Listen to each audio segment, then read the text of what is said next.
Et c'est en France qu'on va s'arrêter aujourd'hui avec une exception dont on dit souvent que le monde nous l'envie, le modèle social français, les services publics français, la sécurité sociale, voire parfois le système de retraite. En France, on peut effectivement faire une grande partie de ses études gratuitement, se soigner gratuitement, mais à y regarder de plus près, ces services publics se sont dégradés ces dernières années. Crise de l'hôpital, crise de l'école, crise aussi de la justice.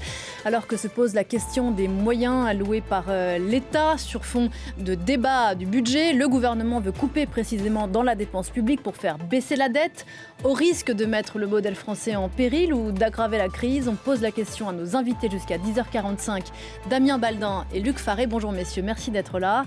On a beaucoup de choses à se dire, c'est parlons-en et c'est parti.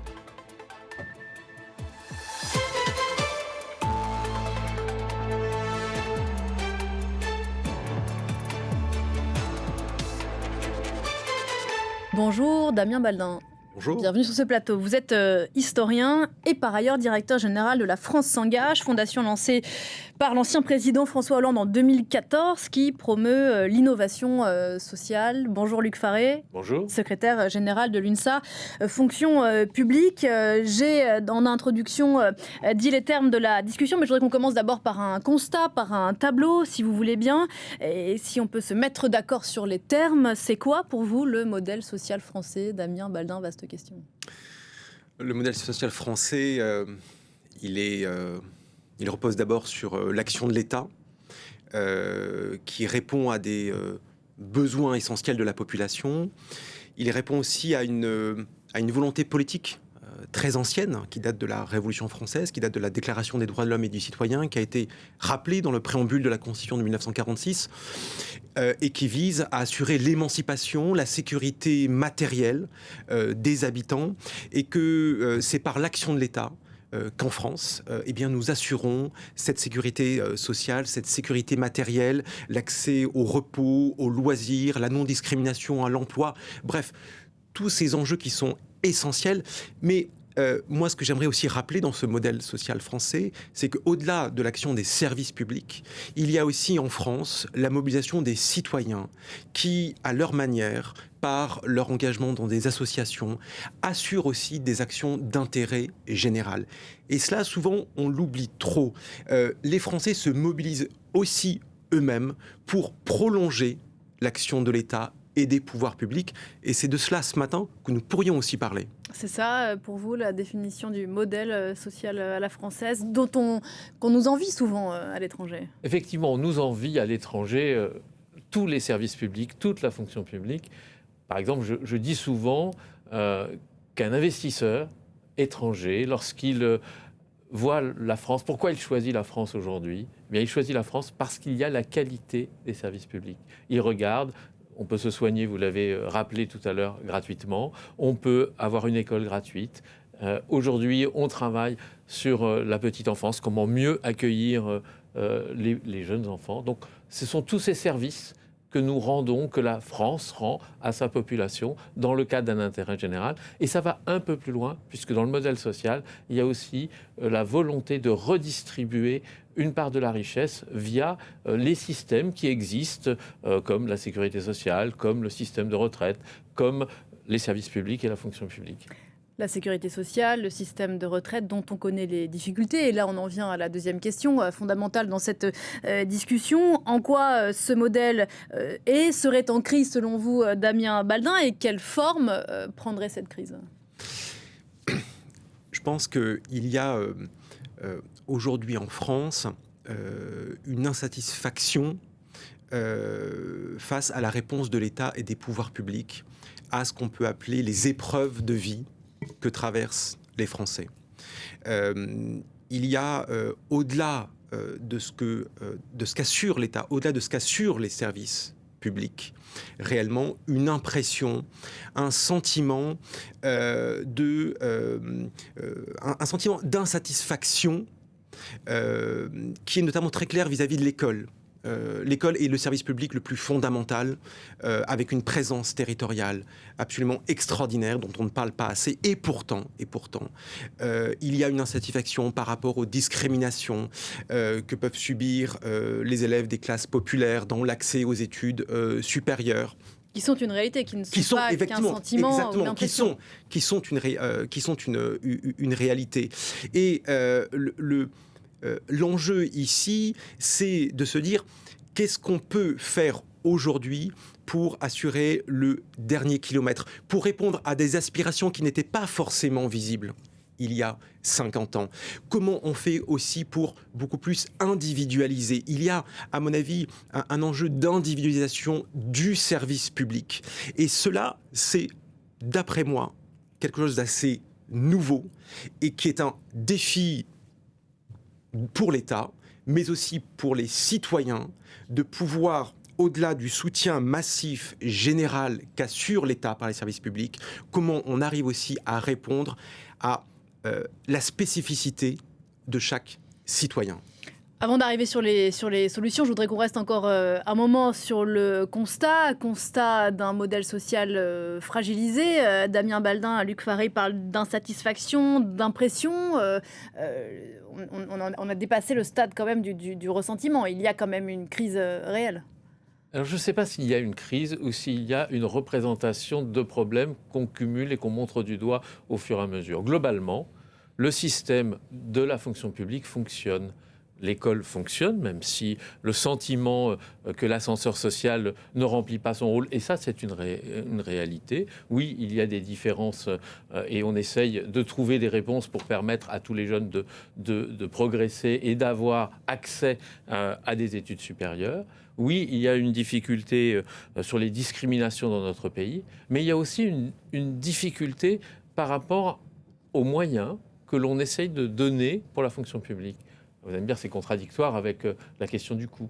Mais regardons, il y a à peu près autant aujourd'hui d'agents qu'il y a 10 ou 15 ans, et pourtant la population augmente. Et donc, nous avons besoin de plus de personnes pour assurer le même service. Ouais, sauf que c'est précisément pas dans ce sens-là qu'on va. On va y revenir. Je voudrais qu'on s'arrête, vous avez parlé de l'école, mais sur un autre pilier de notre système social, de notre modèle, c'est la santé. La crise n'est pas récente. N'importe qui, peut-être vous, en tout cas c'est mon cas, qui est allé récemment à l'hôpital public, a pu faire le constat de ses yeux que ça ne va quand même pas si fort que ça, notamment dans les urgences. On a beaucoup parlé de ce patient il y a quelques semaines qui avait dû se faire soigner dans le garage d'un hôpital, faute de place dans le couloir des urgences. On sait aussi que c'est très compliqué dans certains territoires, d'ailleurs pas que, c'est le cas aussi en ville pour avoir accès ne serait-ce qu'à un médecin, un généraliste. On va voir par exemple cette illustration dans la Nièvre et on va en reparler juste après.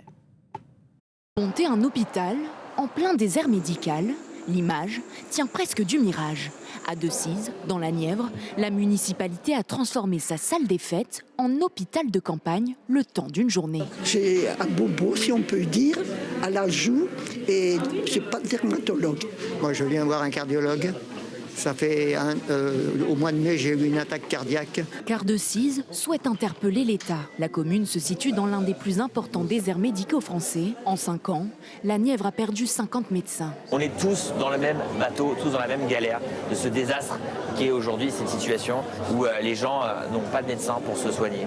Pour l'occasion, la municipalité a fait front commun avec une dizaine de praticiens, tous diplômés hors de l'Union européenne, les PADU. Ils ont prodigué des conseils toute la journée, car impossible pour eux de donner de vraies consultations n'ayant pas l'autorisation d'exercer en France. Les PADU, c'est une main-d'œuvre pas chère.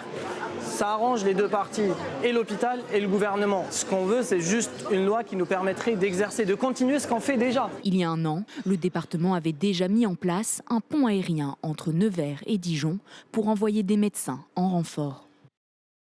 Damien Baldin, sans vouloir faire une question trop simpliste, l'une des plus grandes puissances mondiales, où aujourd'hui il y a autant de déserts médicaux, autant de patients qui ne parviennent pas à se faire soigner, des ponts aériens pour emmener les médecins dans les territoires, c'est quand même le signe qu'il y a quelque chose qui ne va pas. Évidemment. Et on a ici l'exemple de la santé, vous avez parlé de l'école, il y a aussi, et c'est très clair, un enjeu d'attractivité. Pour qu'il y ait des services publics, il faut qu'il y ait des femmes et des hommes qui puissent assurer ce service public. Il faut qu'il y ait des fonctionnaires. Et il faut qu'il y ait en France des personnes qui puissent avoir envie de devenir fonctionnaires. Or, nous avons un sujet, et je pense que Luc pourra aussi en parler, d'attractivité des métiers d'intérêt général au service de l'État et des collectivités. Et cela, c'est à mon avis un grand chantier d'avenir dont le gouvernement actuel et précédents sont évidemment très conscients, mais qui s'adresse de manière générale à un modèle de recrutement, un modèle de ressources humaines aujourd'hui, qui à mon avis peut être réinterrogé, qui doit faire preuve d'innovation pour pouvoir aussi être adapté à la réalité du marché du travail, à l'évolution des pratiques professionnelles, à l'évolution des pratiques d'emploi chez les jeunes actifs, pour que la politique de recrutement de l'État et des collectivités soit au plus près des aspirations nouvelles de la population active et notamment de la jeune population. Et puis, il y a un deuxième point, c'est aussi cette ouverture qu'on doit avoir auprès des populations étrangères qui peuvent être des recours et un enrichissement de cette fonction publique. Je peux me permettre d'abord sur la question première de votre reportage, c'est la question de la santé. La question de la santé est l'un des points cruciaux auxquels les Français doivent faire face, en particulier dans un certain nombre de déserts médicaux, mais qui ne sont pas que des déserts médicaux ruraux, parfois urbains, et en particulier dans les banlieues d'une façon générale. Et donc, la question, c'est comment on y répond. La réponse, c'est il n'y a pas de médecin, donc les gens vont vers l'hôpital. Quand ils vont vers l'hôpital, ça veut dire que parfois, l'hôpital est sous-dimensionné parce qu'on n'a plus assez de médecins. Donc on a la problématique de comment on forme des médecins, est-ce qu'on en a assez en France et où est-ce qu'ils doivent s'installer. Ce débat-là, il est ouvert. J'ai vu qu'à l'Assemblée, on avait évoqué l'hypothèse de règles pour que les jeunes médecins s'installent dans les déserts médicaux. Et c'est la seule solution, me semble-t-il, pour répondre à la question comment on améliore la santé au plus près des citoyens. Et puis, la question que Damien pose, qui est la question de l'attractivité en général des métiers du service public, dont, de fait, les médecins, même s'ils ne sont pas la plupart du temps fonctionnaires, sont aussi partie prenante. Comment on fait pour assurer l'intérêt général de notre pays ? Ça interroge d'un point de vue aussi sociologique sur ce qui fait aujourd'hui l'attrait du bien public, ce qui fait qu'aujourd'hui, des plus jeunes générations ont envie, on peut parler de la question salariale, mais on peut parler aussi de l'intention de participer à cette mission de service public. Quand on répond à la question, quand on interroge les agents... Il n'est pas question que d'argent, c'est ça que je veux dire. Quand on interroge les agents, quelles sont les raisons pour lesquelles vous avez accepté de faire un métier au service des autres ? Eh bien, c'est le sens de la mission qui apparaît souvent en premier lieu. Et les questions salariales, de conditions de travail apparaissent après. Mais aujourd'hui, et c'est une nouveauté, elles apparaissent comme étant de plus en plus prégnantes. La question donc de l'attractivité salariale, des conditions dans lesquelles on va pouvoir exercer, c'est les conditions de travail, et la question des moyens. Et donc on s'aperçoit aujourd'hui que les agents vivent réforme sur réforme, ne sont pas toujours accompagnés et de fait se désintéressent du cœur de leur mission. Et on parle aussi souvent de ces agents, on l'a entendu, c'est un autre sujet, mais sur les agriculteurs, mais quelque part le sentiment est le même, ce sentiment de ne pas être bien considéré, cette absence de considération aussi de la part des agents publics, on l'entend beaucoup ça dans la discussion. Y compris de la part du gouvernement. Ouais. Damien Madin ? Oui, et c'est aussi à front renversé, c'est aussi l'idée que les fonctionnaires eux-mêmes ne se sentent pas assez soutenus par la population. On voit donc bien que les deux parties prenantes, l'usager citoyen, je préfère le mot de citoyen au mot d'usager, le fonctionnaire, avec cette sorte d'incompréhension parce que tous les fonctionnaires ont le service public chevillé au corps. Ils travaillent tous dans le sens de l'intérêt général. Bien sûr qu'ils sont empêchés par des raisons matérielles, d'organisation, et ils ont tous à cœur de répondre aux aspirations des citoyens. Et de la même manière, on peut aussi comprendre que face aux conditions matérielles, que face à une réduction du nombre de fonctionnaires, et notamment sur le face-à-face, sur la matérialité aussi, l'usage du numérique est une chose extraordinaire qui a permis de développer les services publics. Mais il y a aussi une dimension de lien social qui est essentielle dans le service public. C'est de pouvoir rencontrer la personne, de pouvoir rencontrer les personnes. Donc évidemment que ça, c'est la digitalisation a permis de toucher des populations que le service public n'arrivait pas toujours à atteindre. Mais elle a aussi cassé du lien social par endroits. c'est pas forcément qu'à la casser, c'est qu'on doit aussi se rappeler que le service public, c'est aussi l'animation du lien social, du lien entre l'État et les citoyens. Tout à fait. Oui. Je partage complètement cet avis. Vous êtes d'accord, c'est parfait. Vous parliez tout à l'heure, Damien Baldin, de l'impression, du ressentiment des Français. Et forcément, il faut le prendre en compte dans le débat public. On entend souvent dans la bouche, vous dites, non pas des usagers, mais des citoyens, que les services publics aujourd'hui en France marchent moins bien qu'avant. Et là, je sollicite votre casquette d'historien. Est-ce que c'est vrai ? D'abord, c'est une question très difficile. Parce que quand vous regardez sur le temps très long, et ça il faut quand même le rappeler, du 19e, quand se pose justement la question de l'état social, de la question sociale, c'est comment répond-on aux inégalités sociales par l'action publique. Et la situation en 2025, évidemment que nous sommes sur un temps d'évolution de progrès social. Et ça, c'est pas forcément toujours facile. On va savoir remonter jusqu'au 19e, disons, est-ce que ça marche mieux ou moins bien qu'il y a 20, 30, 40 ans ? C'est difficile pour l'historien que vous êtes, le temps court. C'est très difficile, mais il y a quand même, on peut pointer des difficultés évidemment sur l'accès à la santé, et c'est très clair, et on ne va pas dire le contraire. Mais il faut voir aussi ce que permet le service public qui ne permettait pas il y a 20 ans. La question des discriminations sur l'accès à l'emploi, la question notamment des femmes qui est bien plus prise en compte par les services publics. Il y a aussi des progrès sociaux sur lesquels il faut aussi, à mon avis, insister. Oui, là-dessus. Mais, d'une façon générale, la question c'est vous avez posé, c'est est-ce que le service public est efficace ? Moi, je vous réponds oui, le service public est efficace. Il suffit de regarder ce qui s'est passé lorsqu'il y a eu des inondations ou lorsqu'il y a eu la dernière tempête avec de la neige. On a vu l'efficacité jour et nuit des services publics qui sont intervenus pour pouvoir secourir, pour pouvoir accompagner, pour pouvoir protéger. Donc oui, c'est efficace. Mais est-ce qu'on peut améliorer ? La réponse est oui. On peut toujours améliorer. Est-ce qu'on est à un moment où il y a des bascules ?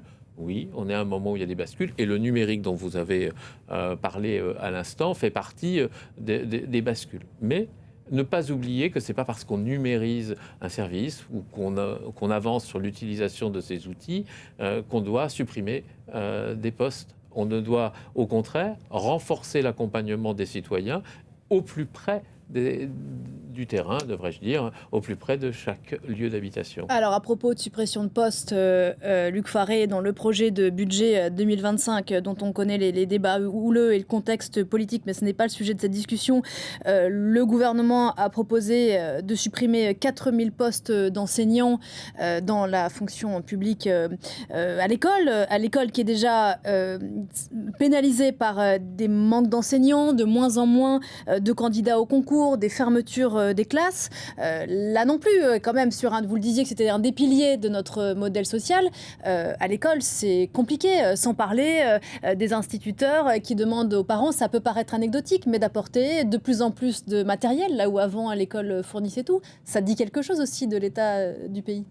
Ça dit quelque chose de l'état du pays, mais ça dit aussi quelque chose de la politique de recrutement de l'éducation nationale. Vous l'avez dit, il y a de moins en moins de candidats au concours de la fonction publique. Mais c'est pas qu'une question d'argent, c'est pas qu'une question de salaire. C'est aussi une question. C'est aussi, mais pas que. C'est une question qui est transversale. C'est une question de formation, c'est une question d'accompagnement. Est-ce qu'aujourd'hui, on peut espérer recruter l'intégralité des enseignants auprès notamment des jeunes diplômés et des jeunes actifs en proposant une carrière continue de plus de 40 ans ?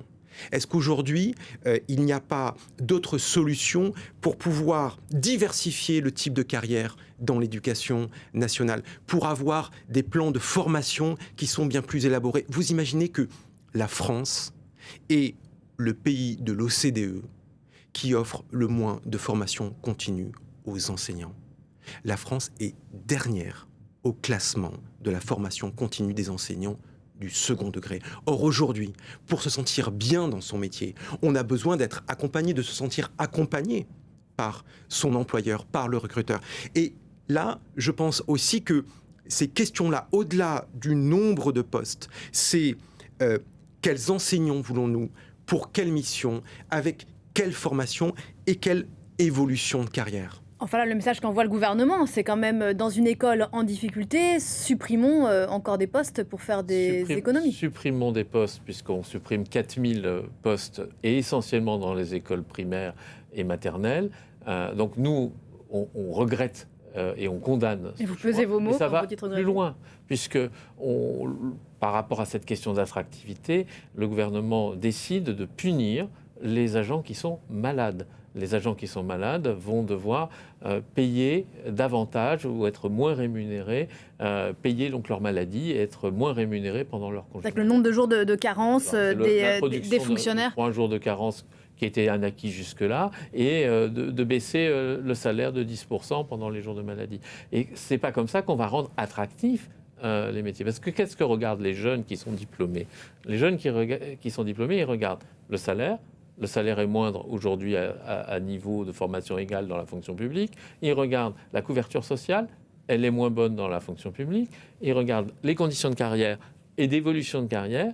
Et là, il y a des possibilités dans la fonction publique qui sont souvent méconnues et dans lesquelles nous pensons qu'il y a un cheminement à faire pour rénover la formation continue dont on vient de parler, mais aussi de donner des possibilités de pouvoir exercer d'autres fonctions dans la même carrière. Et c'est une des possibilités qu'offre la fonction publique en France.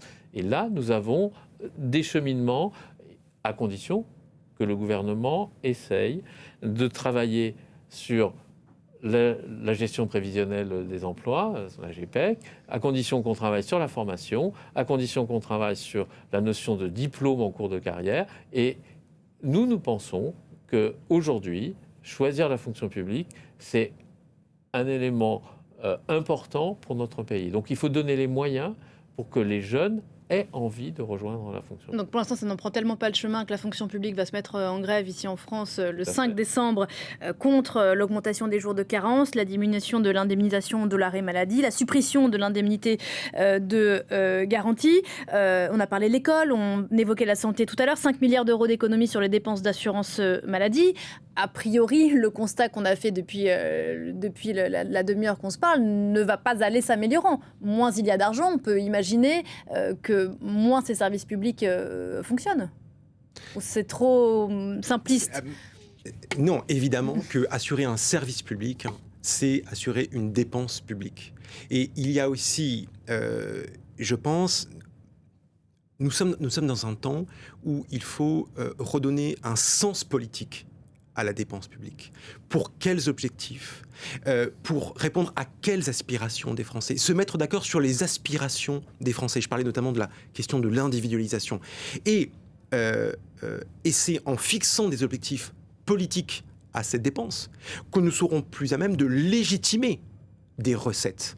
Il ne s'agit pas d'avoir des recettes pour avoir des recettes. Il s'agit d'avoir des recettes parce que nous définissons collectivement des besoins et des objectifs de services publics. Et quels sont-ils, selon vous, ces objectifs de service public? Est-ce qu'ils sont C'est bien de rendre le service aux citoyens, aux usagers, et donc de travailler à l'intérêt général. Et on peut prendre plein d'exemples. Y compris dans un temps d'austérité? Y compris dans ce moment difficile, parce que moins de services publics, ça veut dire moins de possibilités pour les plus démunis des Français aujourd'hui. Parce que ceux qui en profitent le plus, ceux qui en bénéficient le plus, ce sont aussi ceux qui n'ont pas d'autre alternative que de pouvoir utiliser le service public. Et moi, je le dis de façon très simple, si on veut permettre à notre pays de garder son rang, il faut que les budgets globaux destinés à dynamiser le pays passent aussi par la fonction publique, le service public. Prenons l'exemple de la recherche. La recherche publique. Si on retire à la recherche publique les moyens tels que l'envisage le gouvernement, eh bien, on va baisser les possibilités de demain de créer de nouvelles forces pour notre pays. C'est un exemple compréhensible. La recherche publique qui est déjà marquée par une fuite des cerveaux et incroyable. Puis, on pourrait peut-être se réinterroger de l'orientation des dépenses publiques aujourd'hui. Une partie des dépenses publiques servent à aider certaines entreprises. Et qu'est-ce que nous constatons aujourd'hui? C'est que c'est peut-être utile d'aider certaines entreprises, mais certaines entreprises n'en ont pas besoin. Peut-être qu'il faut se réinterroger sur à quoi sert l'impôt aujourd'hui, comment sont réparties les dépenses dans notre pays. Et puis il y a des dépenses simples. Par exemple, le président de la République a envisagé de créer le service national universel. Est-ce que c'est, dans le contexte qu'il a envisagé aujourd'hui, est-ce que c'est une dépense utile ? Il a du plomb dans l'aile. Et je pense, moi, que dans les conditions dans lesquelles ce service était envisagé et est envisagé, eh bien, il faut le revoir de fond en comble. Quand on cherche des économies, il faut se poser la question de qu'est-ce qu'est la priorité.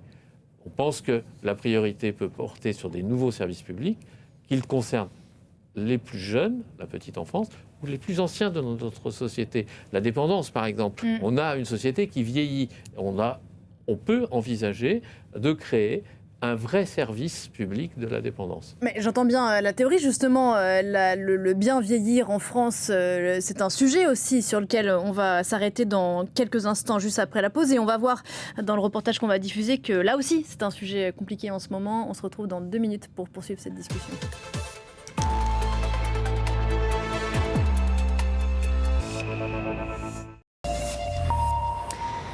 Il est 10h30 dans Parlons-en. Aujourd'hui, discussion autour du modèle social français. Est-il fragilisé par les économies que souhaite faire le gouvernement dans ces temps d'austérité annoncés? On en parle avec vous, Damien Baldin, depuis tout à l'heure. Merci encore d'être là, historien, directeur général de la France s'engage. Et avec vous, Luc Faré, secrétaire général de l'UNSA, fonction publique. Merci encore d'être là. On évoquait juste avant la pause le rapport à l'impôt. Il est intéressant. C'est une question intéressante puisque on était sur le ressenti des Français et les impressions, et on l'entend aussi dans la bouche de ces Français qui ont l'impression de payer un impôt qui nécessairement n'est pas dirigé vers ce dont ils ont le plus besoin. On parlait de l'hôpital, on parlait de l'école, on peut parler de la justice.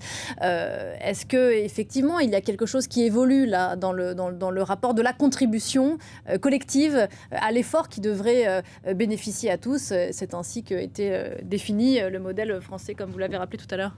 Oui, c'est une longue histoire. D'abord, il faut se rappeler que l'impôt sur le revenu a à peine un peu plus de 100 ans en France. C'est encore un jeune impôt. Et ce que nous voyons aussi aujourd'hui, c'est une vision de l'impôt qui est une contribution pour un service rendu. Et donc, un usage presque de consommateur de l'impôt. Je paye mes impôts et donc je dois avoir le service promis. Disons, je paye mes impôts et j'estime que le service devrait être de qualité. De qualité. Et cela, il ne faut pas le balayer non plus d'un revers de main en disant c'est une attitude de consumériste. Non, c'est aussi une attitude de citoyen et qui passe aussi par une action de pédagogie et de politique. Et là, c'est aussi, je veux aussi m'adresser aux partis politiques, au débat politique. Est-ce que nous ne pourrions pas aussi avoir, au-delà des questions budgétaires, une vision politique de l'éducation, par exemple, ou de la santé. Aujourd'hui, est-ce que les objectifs de l'éducation nationale qui ont été fixés en grande partie au XIXe siècle, est-ce qu'aujourd'hui, ce sont encore les mêmes? Que voulons-nous à travers l'éducation nationale? Et je pense que plus nous aurons des redéfinitions actualisées du sens des missions publiques et de ce que nous voulons à travers un service public de santé, ce que nous voulons à travers un service public de la petite enfance qui n'existe pas et qui pourtant est central. Ça aussi, les moments de crise, ils doivent aussi nous aider à réfléchir au service public de demain. La petite enfance, c'est un sujet qui est central. Les inégalités sociales se jouent entre 0 et 3 ans. Et pourtant, nous n'avons pas encore su inventer le service public de la petite enfance qui est au cœur de la lutte contre les inégalités sociales. Je crois qu'il faut réhabiliter la question de l'impôt dans notre pays, et pour tout le monde, pas spécifiquement pour les plus pauvres. Il faut réhabiliter la question de l'impôt et son usage, y compris pour les plus riches, parce que c'est quand même là où se trouve l'argent dans notre pays. Et pour revenir à la question des services publics en général, peut-être de la petite enfance ou de la dépendance, comme je l'évoquais, mais aussi l'hôpital, mais aussi la justice. Vous avez parlé de la justice. Il faut essayer de se dire, est-ce qu'on peut les améliorer ? Et pour les améliorer, prenons l'exemple de la justice, on voit qu'il y a nécessité de donner une priorité à ce ministère parce que la justice dans notre pays est souvent beaucoup trop lente. Pour pouvoir être plus rapide, il faut davantage de juges, il faut davantage de greffiers et il faut aussi davantage de postes dans les prisons de notre pays. Aujourd'hui, nous avons un problème.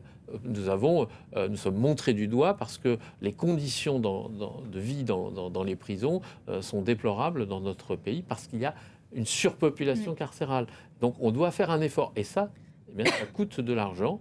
Et les choix que nous devons faire sont aussi de pouvoir de développer les services publics dans notre pays. Encore une fois, sauf erreur, c'est pas vraiment la direction qu'on prend. Je crois pas avoir entendu de volet prison dans le budget 2025. C'est pour ça que je disais réhabiliter l'impôt et réhabiliter son utilisation, qui n'est pas forcément d'aider les entreprises privées qui, elles, font de l'argent, gagnent de l'argent et n'ont qu'un objectif, gagner de l'argent. Alors que le service public n'a pas cet objectif de rentabilité. Il a l'objectif de rendre le service aux citoyens. Damien Baldin. Quand vous regardez au niveau européen le niveau de confiance d'une population pour ses services publics, un des critères fondamentaux, c'est celui de l'innovation. Plus vous avez une fonction publique qui innove, plus l'adhésion et la confiance de la population à cette fonction publique est importante. Et nous devons aussi montrer aux Français, et cela nous en manquons cruellement, que l'État et les pouvoirs publics réinventent aussi les services publics de demain. De montrer que par l'innovation, on peut améliorer les services publics et pas uniquement reproduire un système existant. Et je pense que dans ces moments de crise-là, y compris dans des moments de crise budgétaire, une des réponses, c'est de montrer que nous allons de l'avant et que nous devons imaginer et construire les services publics de demain. C'est une question de confiance et d'adhésion des citoyens à la fonction publique et aux services publics. On parlait de l'exception française tout à l'heure, en ce que peut être son école, son système de santé, son système de retraite, son système de justice. Parmi les victimes de la cure d'austérité, il y a aussi la vie culturelle. Ça aussi est une exception française et ça joue beaucoup dans la vie de la cité au sens large. On évoquait hier la présidente de la région Pays de la Loire qui va baisser de 70%, faute de budget, les subventions à la fois à la culture et au sport, qui est aussi ô combien important dans nos sociétés. On peut évoquer la détresse des maires qui l'ont exprimé au congrès des maires la semaine dernière devant le Premier ministre Michel Barnier. Est-ce qu'on ne va pas arriver à un moment à un niveau de rupture ? Et après la rupture, qu'est-ce qui se passe ? Il n'y a pas de fatalité, il y a aussi des choix politiques. Et en ce qui concerne la région Pays de la Loire, il est clair qu'il y a des choix politiques qui sont au-delà des questions budgétaires. Et je pense qu'il ne faut pas qu'on oublie qu'il y a d'autres possibilités, d'autres économies. C'est une question d'allocation des ressources. Voilà. Mais combien d'acteurs de la culture aujourd'hui sont très inquiets de voir cette exception française louée à l'étranger, vantée à l'étranger, victime de cette austérité qui s'annonce ? Donc c'est bien la question de comment on répartit l'argent public, l'argent des impôts. Et lorsque, je le redis, on fait le choix d'aider des entreprises et des services qui n'ont qu'un objectif, la rentabilité financière et éventuellement les actionnaires et les récompenser financièrement, si c'est ça à quoi sert notre impôt, je pense que nous nous trompons. L'intérêt général, c'est la culture, c'est la justice, c'est la santé, c'est la défense de notre pays, parce que, pas l'oublier, la défense fait partie des missions essentielles qui est financée par notre impôt. Il y a aussi la sécurité, mais tous ces sujets, on les connaît. Mais regardons bien en détail, la dépense en France, elle est pour les services publics et pour la fonction publique relativement stable, alors qu'il y a davantage de population. Oui, il ne coûte pas si cher, c'est ce que vous dites, ces services publics. En tout cas, il faut essayer de se dire, est-ce qu'on dépense plus aujourd'hui qu'on dépensait il y a 10 ou 15 ans ? Proportionnellement, c'est non. On ne dépense pas plus dans la fonction publique aujourd'hui pour les services publics, pour la fonction publique, on dépense ailleurs. On dépense dans l'aide aux entreprises, dans parfois la sécurité sociale, parce que la santé coûte de plus en plus cher. Oui, là, il y a des dépenses qui augmentent. Mais pour la fonction publique et le service public en général, la dépense est relativement stable. Oui. C'est peut-être pas le sentiment qu'on donne, parce que les médias disent il faut à tout prix, les médias, les politiques aussi, à tout prix, il faut couper dans les services publics, et la réponse pour nous n'est pas celle-ci. Prenons l'exemple des collectivités. Les collectivités, on leur demande un effort de plusieurs milliards dans le budget de Michel Barnier. À chaque fois qu'on retire des subventions, eh bien évidemment, les collectivités vont avoir des difficultés. Mais par ailleurs, on a retiré un des impôts aux collectivités, qui est la taxe d'habitation. Donc, tout le débat est très compliqué pour savoir comment on fait. Or, ce que les Français retiennent, c'est que les collectivités, les communes, les départements, les régions, ce sont les structures qui sont le plus près de leur vie quotidienne. Damien Baldin. Oui, il y a aussi dans la question budgétaire un autre secteur de l'intérêt général qui est touché. C'est le secteur de l'économie sociale et solidaire. Il y a en France, à côté des services publics, en complémentarité des services publics, l'action de l'économie sociale et solidaire qui représente les associations, les fondations, les mutuelles, les coopératives, toute cette économie qui représente près de 10% du PIB en France, qui représente 2,5 millions de salariés en France, cette économie qui assure très souvent le premier ou le dernier kilomètre, qui est une économie de l'intérêt général non lucrative ou à lucrativité limitée, qui elle aussi est terriblement touchée par les restrictions budgétaires. Vous prenez la culture. Dans les quartiers populaires, dans les banlieues, plus de 60% des structures culturelles sont assurées par des associations et par l'économie sociale et solidaire. Aujourd'hui, avec le budget tel qu'il est présenté, il y a des risques de licenciement de plus de 180 000 personnes au service de l'économie sociale et solidaire et donc au service de l'intérêt général.